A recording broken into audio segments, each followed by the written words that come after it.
Ang kwento ni Sigyn at Loki mula sa malawak na mitolohiyang Norse ay puno ng pag-ibig at sakripisyo. Si Sigyn, ang diyosa ng katapatan, ay kilala bilang mapagmahal at maasahang asawa ng tusong Diyos na si Loki. Bagamat si Loki ay bantog sa kanyang pandaraya at paggawa ng kaguluhan, natiling tapat si Sigyn sa kanya. Ngunit ang kanilang pagmamahalan ay sinubok ng masangkot si Loki sa pagkamatay ng Diyos ng Liwanag, si Baldur. Matapos ang kanyang kasalanan, hinuli si Loki ng mga Diyos at hinatulan ng napakahigpit na parusa.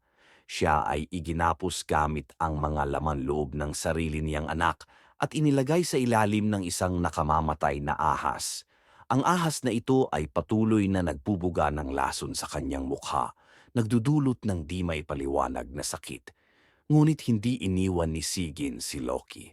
Araw at gabi, hawak niya ang isang mangkok upang saluhin ang lason na tumutulo mula sa ahas. Kapag napuno ang mangkok at kailangan niyang itapon ito, bumabagsak ang lason sa mukha ni Loki. Sa bawat sigaw ng sakit ni Loki, umuuga ang lupa, mga lindol na nararamdaman sa mundo ng tao.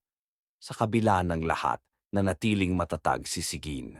Ang kanyang sakripisyo at pagmamahal ay nagbigay liwanag sa madilim na mundo ni Loki. Siya ang simbolo ng walang hanggang katapatan at pagkalinga, kahit sa harap ng walang katapusang paghihirap.